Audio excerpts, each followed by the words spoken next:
Hello guys, आज मैं अपना फेवरेट डोसा आपके साथ शेयर करूंगी। उसके लिए सबसे पहले हमें ये 3 वेजीज लेनी है।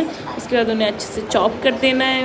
उसके बाद हमें कुकर लेना है, उसमें हमें तूर की दाल डालनी है थोड़ी सी, और फिर जो हमने सब वेजीज काटी थी वो सारी उसमें ऐड कर देनी है। उसके बाद हमें उसमें नमक, हल्दी, मिर्च, धनिया और थोड़ा सांभर मसाला डाल के उसे प्रेशर कुकर करने के लिए रख देना है, पानी डाल के। ठीक है, उसके बाद हम चटनी की तैयारी कर लेते हैं। उसके लिए मैंने जो भी आपको इंग्रेडिएंट दिखाए वो सारे भून लेने हैं, और फिर उसके बाद हमें सारा जार में डाल देना है। और ये लीजिए, हमारी चटनी भी तैयार हो गई। अब हम बनाते हैं आलू का मसाला। उसके लिए हम डालेंगे सबसे पहले तेल, फिर राई, फिर उसके बाद उसमें हम डालेंगे उड़द की दाल, और फिर डालेंगे चने की दाल।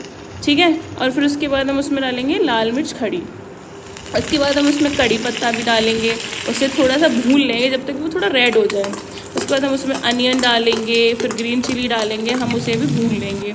ठीक है, फिर उसके बाद हमें सारे मसाले डाल देने हैं, हल्दी, नमक, मिर्च, सब कुछ। फिर उसके बाद उसमें टमाटर डाल देना है, फिर उसे भी हम थोड़ा भून लेंगे जब तक कि वो मुलायम ना हो जाए।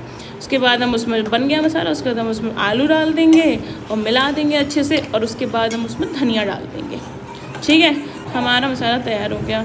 अब ये जो मैंने डोसा का बैटर बनाया है, इसके लिए मैंने 1-2 कटोरी चावल और 1 कटोरी उड़द की दाल रात को भिगो दी थी। उसके बाद सुबह पीस ली थी और 2-3 घंटे के लिए रख दी थी, जिससे कि वो फर्मेंट हो जाए। अब हमने डोसे के बैटर को निकाल के उसमें थोड़ा सा नमक डाला था। अब हमने उसको अच्छे से तवे पे स्प्रेड कर दिया।